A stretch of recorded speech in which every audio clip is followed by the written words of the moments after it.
Shall we go? We're going to rank our 5 worst signings. Yes. Up to now. Little disclaimer. Obviously, this is very difficult to do at this stage in the season. So we're by no means saying that we think these players A shit. are going to be bad signings. But right now, for the money paid, at this point in the season, if you had to answer the question, who do you get? And that's where we've landed on. Right. So don't have our pants down for some of these mentions because I know people are not going to be happy. I'm not entirely happy with my list. I am. There's some people I couldn't. I think they're awful. I think every single one of them are awful unless you get out of the Premier League. So are you going to go? Are we going down from 5 to 1? Yeah, go. You categorise them as like the worst one. No. So 5's the not that bad. Yeah. So like 1 is the worst. Yeah. 1 is like you need to give up football. Are we going through each one at a time, or are we just going 5 to 1 in the list? Do you want to give me your 5 and then I'll give you mine? Yeah, I think we should do that. Go on then. You do your 5. 5, I've got Mason Mount. Okay. Yeah, but that's hard, isn't it? Because he's only played 2. Yeah, but I found this hard. But for the fee, the impact he had in the games he played. He has only played 2, right? 2, yeah. Yeah. But I say this is very difficult hard for me to make. Yeah, so you've got I Mount. nearly had him in a potential flop earlier in the season, but I've put him at number 5. Oosh. Because I think, despite the fact I think he will be good for Manchester United, and I actually didn't hate his performances, but if I have to look at this unbiased in a football view for the money we paid, what I've seen so far, it's not looking great. Do you know what I think? I think he's going to be one of the best performers soon because we haven't got a right wing and we probably haven't got a right wing for a while and he's going to go there. I think he'll come good, but as at the time of making the list, from the minimal amount I've seen from him, plus the transfer fee, he has to go in there. That's where he played good under Tuchel as well. Okay, so that's your 5th. Who's the next one? At number 4, double whammy with the Reds. I've got Onana. Wow, 4. you won't think you're a United fan, you? No, I found it very difficult to make the list, but all I can look at is what we've had so far. Again, I think he'll come good. I think it'll be a massive improvement on De Gea. I think if we're going to improve the football that we play and move forward, it was the right signing. But right now, the mistakes that we've made in games and that he's made in games and some saves that he's not made. I think with his feet, he's been brilliant. I did say we've got a goalkeeper that looks like he can play in midfield, but at times in games he's been playing like he is a midfielder in net, like in terms of his goalkeeping ability. And I know he's better than that. We've seen that he can be better than that. He made a mistake in the Champions League against Bayern, and poor, it was exactly what De Gea used to do. De Gea did one we like haven't that. got rid of the mistakes. De Gea did one like that against Messi, and obviously it's Messi. But it was a stinker of a shot. De Gea did shitloads of them. Let's be honest. Yeah, De Gea did it all the time, and I think we're just hoping that it'll all go away. Yeah, and I do think he'll be a good signing. But right now, again, it was a big money signing. I was expecting him to turn it like that. Yeah, and I know people say, "Oh, it's not as simple as that. He's got a bed in."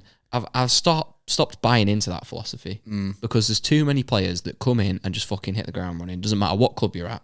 It's easier at a club like City. I think Haaland been that. Yeah, but even look at Diaby. Again, I know Villa are quite a well-oiled team, but someone like that comes in, does the job straight away.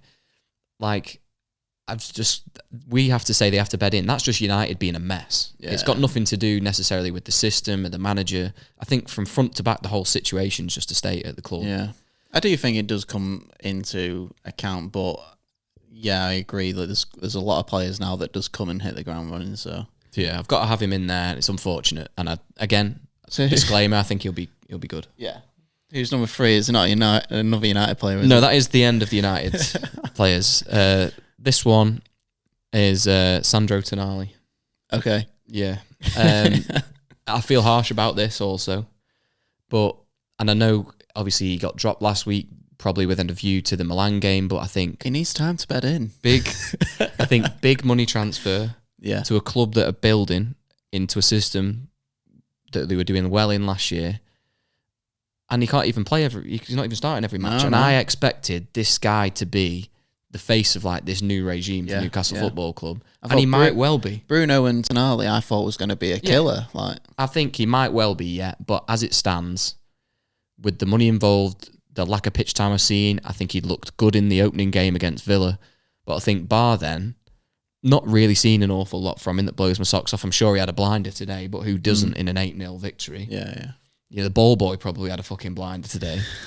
So, again, disclaimer, going a bit early on that one, but I feel like... He's the only player that didn't score tonight. No, that's it. The 8 goals and you didn't score for 65 million or whatever it was. Absolute shite, send him back.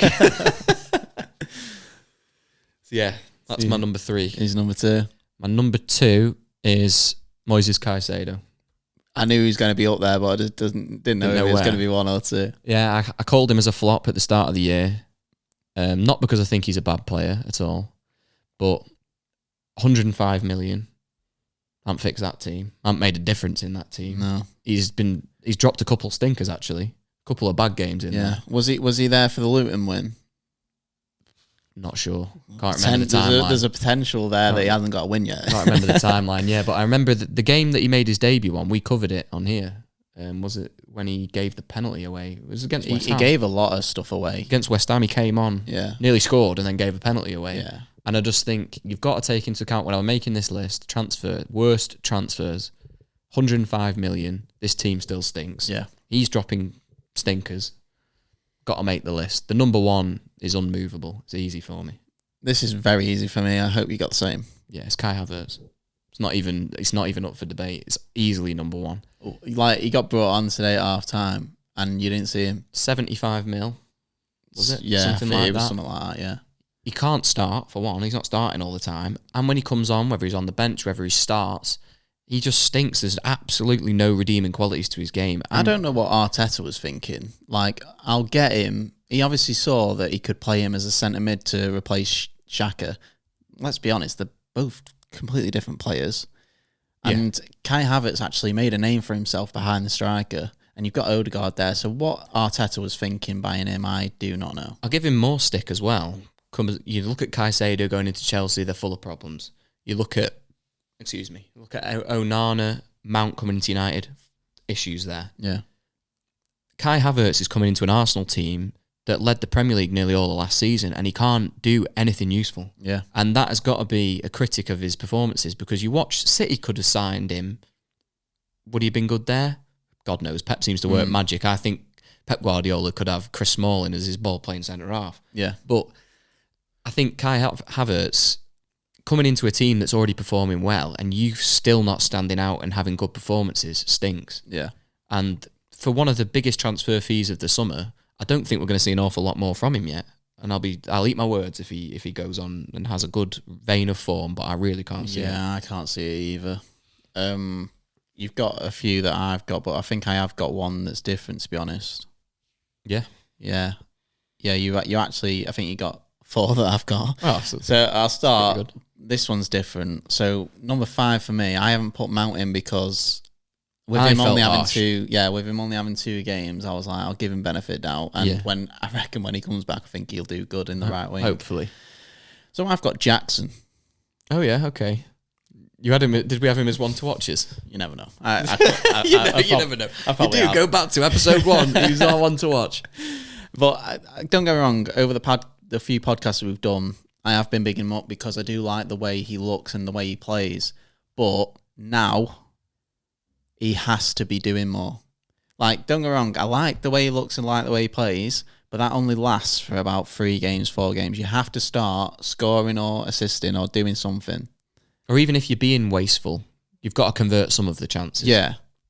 I just don't think he's doing enough for me. Like I say, brilliant potential, but he hasn't done it. That team needs goals as well. Yeah, they need someone to step up. Be that Drogba. They've been missing. There's a big shoes to fill. But yeah. So the next one is number 4. I've got Onana as well. Yeah, I just feel like with the money involved and what we've seen so far, he's got to be in there in some capacity. Yeah. I have been really impressed with his ball playing abilities. I've wanted to see United have a keeper that can do that for years. The only reason why his ball playing abilities haven't looked as good as what they can be and what we've seen in Inter-team, I don't think the movement's there for him, which we've touched on. It's exposed the outfield players a little bit. I think that Inter-team was brilliant at movement for him. Yeah. And I think it'll take a year, I think, for our players, or like to get our players to get the movement right. But for me, because they've been used to playing with De Gea for years. But for me, there's no excuse for that. It's like, no, there's not. I think you should. All you got to be able to do is run into the channels, and we'll hit it for you. Yeah, you know what I mean, but it's even dropping short into midfield, and he'll just ping it into you. Do you know what I mean? Like they were doing that for Inter all the time. So number 3, I think Tonali the same. Yeah. Just don't think he's done enough to what he's expected to do. For his price tag. I expected big things because he was like he's only like 24, something like that. He's quite young. He still could be sensational for him. Yeah. He might have had a blinder today. I didn't see much of him. But I haven't seen much of him. That's why I've done it. And he hasn't really done much. He did score that other week, didn't he? It was a good goal, but nothing much. Then I've got. So you could swap these around, but I've put it as Havertz second. Agreement with you. I think he's absolute dog egg. Yeah, he's stinking. I actually put him as the flop, didn't I? Yes. Havertz, yeah. I just don't. Yeah, terrible. The writing was on the wall for him from the start, wasn't it? Really? Yeah, awful. I've got nothing to say about him. Clear off. Back to Bundesliga. Caicedo is number 1. Yeah, the money. Absolute shocker. Money stinks. And I think they're all capable of turning it around. I think I was all for Caicedo to do well, and when you said he'll be your flop, I was like, wow. No, I can see him turning it around. We've seen the level that he is, and he's quite young too. And it's like Onana and Mount, as a United fan, whether that's my own delusion or whatnot, because a lot of people would have tipped Mount as a flop anyway. I think people from other clubs hate absolutely. Some people just didn't like the transfer, and I think a lot of people thinking, no, we don't need him. Yeah. But I do think he'll be good. And I think Onana will be good. But if I've got to rate the signings right now, I can't rate them very highly. Onana especially, because he's played in every match. Do you know, talking about Jackson needing to score these goals, Chelsea haven't scored in the last 3 matches, and they've 5 points in 6 matches. It's honestly, it is bad, dreadful. And you wouldn't think Poch would be like that. Chelsea are 14th place and sit 4 points out of the relegation zone. Out of their 5 points, they got 3 of them beating Luton at home. Yeah. You know, I'm expecting nearly every big club to beat them at home this season. And another funny fact is Fernandes has only registered 1 win against a Premier League side since Chelsea signed him for 106 million. I mean, how much is their midfield? Well, they've got Enzo, Lavia, and Caicedo. And just them alone, come in yet. That's 260, 50, something like that. $250 million. That's mad. It came against Bournemouth. There's not a bloody goal between them. It's terrible, honestly. I know we're a mess, but that's dreadful. Yeah, mate. Honestly, it cheers me up a bit. Yeah. Before I come back down to reality and realise it's not all that much better for us. But just a little thing as well before we get on to the predictions. Shout out to Erling Haaland, because in 62 matches he's got 60 goals. Has he? Yeah. In the Prem? Yeah. That's fucking outstanding. It's ridiculous. That guy, if he carries on playing at this level and City are just like this, the guy could have more goals than games. He could turn that around at some point. Yeah.